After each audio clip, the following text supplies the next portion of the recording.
We are live. Woo. Man. KSR's Jack out here with Drew Brown. Hello. New face, new friendly face for us. We're outside of State Farm Arena for Kentucky's highly anticipated matchup against the number 6 ranked Blue Devils. And the scene is wild. I've been inside. It is growing. You can kind of feel the energy in the building growing. Not a great turnout for Kansas and Michigan State, but basically everybody else, Duke and Kentucky fans, are loud and proud, and it is going to be an absolute madhouse out there in there tonight. It's starting to pick up, Jack. You can feel the buzz starting to flow in. I think this is my 6th Champions Classic, so you usually have that crossover point about halftime of this first game leading into that second one. It's going to be cracking in there tonight, Jack. I'm excited. And I think we understand the magnitude of this, what this one means. I think a lot of I told you so people are waiting impatiently for this game. Pope has crushed the staff decisions, the roster decisions to build this roster, the recruiting decisions, all of the PR opportunities that he's had up to this point. You know, he hasn't really, proved them wrong that he's not the man for the job. This is the first night that I think that even the most pessimistic Kentucky fan is waiting to say, all right, you've had me up until this point. You've had me, from April all the way up until right now. But can you win the big one? I think Kentucky fans are waiting to see that, and you can kind of feel that there's a belief that he's going to be able to do it. Yeah. I would say, Jack, one thing that is a little concerning is what Mark Pope inherited, which is 1-6 in the last 7 Champions Classic, something like that. Unfortunately, yes. So he kind of got a bad hand dealt to him there. So I think that the fans want to win maybe a little bit more, because I do feel like he should have some house money here. But bottom line is, it's a big game. I was trying to go back and think of how impactful this was as like a regular season game. And to me, you got to go back pretty far, Jack. This is a big one because it's the first time that the tables have turned and Mark Pope has his first blue blood matchup here in Atlanta. We'll talk a little bit about Duke. What do we know about Duke? I know Cooper Flagg is the storyline. Everybody wants to talk about him, but Colin Knippel is kind of a guy that's flown under the radar, not deserving because he's an absolute stud. Those are the 2 top guys on the scouting report. Drew, what are your concerns? What are if Kentucky is going to get beat tonight, what is going to beat them? Yeah, I kind of mirror and echo what we've been hearing all week. Is Kentucky going to be able to match up with these athletes, right? We know we're going to have some 5-stars out there on the floor, not Wright State, not Bucknell. So how they match up there, keeping them off the offensive glass, Jack, I think is going to be something big to watch. But if you're asking me, I think Cooper Flagg's been a little underwhelming. I mean, Kobe Brea is the show tonight. He's the show if you ask me. And I think it'll be interesting. There's always that moment at the Champions Classic, Jack, and we've seen how it went for this first group that went out and played. Is how are they going to respond to those bright lights, that first run? Cooper Flagg's going to come down to the lane and slam one at some point this game. How are the Cats going to react? That's what I'll be looking for. Yeah, it's weird to be on the other side of the aisle, right? We've been in Duke's shoes. We've had the number 1 draft pick. We've had the guy that everybody's talking about going into the college basketball season. We've never been the old folk. We've never been the most experienced team in college basketball.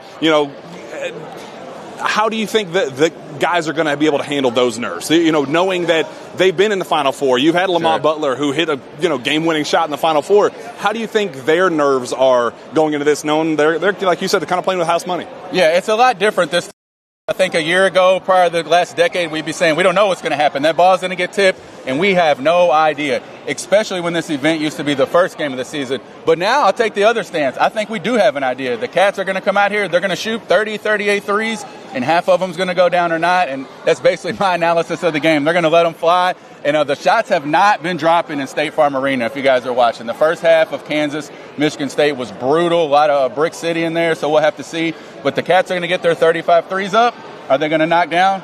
We'll know in about an hour. Let's kind of get the lay of the land, fan base. Do more Duke, more Kentucky? What have you kind of seen in your early vibe with the stadium? That's a great question, Jack. I've seen more Duke fans outside, but I have a great logical explanation, and that's because Kentucky fans are far more seasoned, savvy with their money. They're not idiots. They're not spending money to come to one game. They're going to both of the games. So I think the Cats fans are already inside. Lots of Duke fans piling in, but makes sense because they're just not as educated of basketball mind as the ones coming from the Commonwealth. Do you think that there's confidence with the Duke fan base right now? Like, do you think that they're coming in thinking they're going to steamroll Kentucky? I mean, we're going to ask some of them here in just a second, but do you think that they kind of are coming in with this sense of entitlement? Like, hey, you guys have lost 6 of the last 7. Why would we be concerned? I do. I absolutely think that that's where the Duke fans are coming from. I think that they feel like we're same old Kentucky they've been beating on minus the 5 stars. So we're going to have to show them tonight. We're going to have to come out and show them this is a new brand of Kentucky basketball. Not only do we have some good players, Jack, but we got to scheme tonight. So I'll be excited to see how the team can execute Mark Pope's game plan because it feels good knowing we're going to have a solid game plan too. Come talk with us. Come on over. I know. We want to hear from you. Give me a couple keys of the game. How you feeling? I feel like there's like a sense of entitlement with the Duke fans, man. I feel like they think that they're going to come in here and steamroll the Cats. No, we about to come through. We're coming all the way through, shooting threes, passing the ball, team ball. Good team ball this year. That's what we're doing. What's your biggest concern? Oh, I don't have one. Why are you so Why are you so confident in the Cats? Cause I'm from Lexington, Kentucky, Big Blue, baby. We love to hear it. Hey, I like the optimism. I want to get a Duke fan. I want to find a Duke fan. Yeah, are you a Duke fan? Come talk to me. Oh, here we go. How are we feeling? Why are you so confident in the Duke Blue Devils? Oh, man, because they do what they do. Why does Duke always show up and smash everything when it's time to show up? What's your scouting report of the Kentucky Wildcats? You know what? I got to get back with you because my guy up here got my tickets. Nice. All right. See, what did I tell you? More educated fans, Kentucky side. They have a better game plan. Let's see if this is a theme. Hey, Duke fans, I want to hear from you. What do we think? What do you think of the matchup? Man, this is going to be great. It's going to be great. Can you tell me one thing about the Kentucky Wildcats? Don't know nothing about him. Mark Pope, baby. He's gone for a reason. You said John Calipari's gone for a reason? He's gone for a reason. Con Knippel's the best player in the country. Great scouting report of the Kentucky Wildcats, as we've very, very clearly found. I'm seeing a theme here, Drew. I feel like there's just a sense of undeserved entitlement. Where do you think that's coming from? I called it early, Jack. They're just poor basketball minds. They just tune in. They've watched Coach K for so long. They're just conditioned to this kind of thing, but they don't know hoops. They don't know who they're playing. The first guy, Calipari. So they're in for a rude awakening, Jack. They really are because, again, tonight we're going to have a good game plan. We're going to exercise it. All the Kentucky players are going to know tendencies this year, which should be great. We're going to actually have a little bit of an offensive and defensive scheme. So that'll be interesting to see how it plays out tonight. But at the end of the day, it is going to be some 5-star players versus some seasoned veterans, and we'll have to see how it plays out. Who is going to be the guy that we're talking about at the end of this? Because you do have so many guys who have been here in this moment, have done that. Who's going to be the one where the cream rises to the top? Who's going to be that guy that we're talking about at the end of this and the post-game wrap-up? I had stated last Wednesday that you were going to wake up this coming Wednesday with just a sense of tired feeling, but it was going to be because the Cats win, Otega was the talk of the town, and Mark Pope stole your heart. I'm going to back up a little bit, Jack, and say that I think for Kentucky to win and look good tonight, it's probably going to need to be Jackson Robinson. So I'm going to say Jackson Robinson's the star, hit 6 threes. Cats steamroll Duke. I'm thinking I want to see the Cats win by 10+ tonight. I just feel like all the vibes are feeling great. We want to hear from you. Hey, yes. What do we think? What do we think about the Cats' chances tonight? I'm thinking that they're going to do pretty good. Duke's, 9 out of the last 11, but we're about to make it 1-for-1 tonight. Yep. New era. I'm getting a sense of entitlement from the Duke fans. There always is. They're just entitled people. Where do you think that comes from? I just think that's just how they are in big cities like that. Lexington's a small town, and we're not like that in Lexington because we're small town people. Give me game MVP and we'll get you out of here. Let's go Kara Krisa. How was that? Nice. I like that pick. 8 on 3. 6 for 8. Heck yeah. I like that a lot. The theme continues, Jack. Just a nice, polished, well-dressed, well-educated. Nobody's coming to the game to see. Just a great Kentucky fan. And that was one of 1,000 that have walked by since the start of this video. And he just comes out with the stats, the numbers, and we don't hear anything from the Duke fans. We're trying. I mean, I feel like we hit on a couple. They think Jason Tatum's out here. They don't know. Hey, don't be hating on my Boston Celtics, man. I don't like that. What other takeaways we want to throw out there before we get out of here? I was going to say, my big assessment of the game, Jack, is I'm going to say, that Cooper Flagg's a great player. He's going to come down the lane and do his signature one-handed smash at some point. The Duke fans are going to go crazy. How will Kentucky respond? How will they feed off the energy of this crowd? Early indications, Jack. I like it. Hit me. Come here. Hey. Check Pilgrim. What's the vibe? How you feeling? The nerves setting in? The nerves are settling in. I watch you guys every week. Hey, also, now every day. you can watch near. yourself. You deserve this. Nerves are settling in. We shoot a lot of threes, so we're going to live and die by a 3 tonight. Hopefully we hit a lot of them. Jackson Robinson for 20.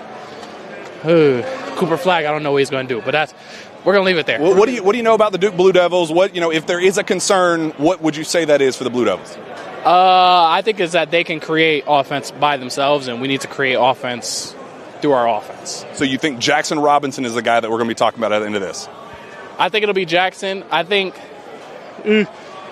maybe Ortega. Yeah. Maybe Ortega, because he can actually, not to downplay any of our players, love our players. He's the only one that I think really can create by himself. Everybody else really needs our offense. But I think we got a shot, which is they're number 6 and we're 19, so that's not bad, in my opinion. Score prediction. Let's get you out of here. 92-87 Cats. Ooh. In the OVO hoodie. Hoodie. You look great. We're feeling great. It is the vibes are immaculate outside of State Farm Arena.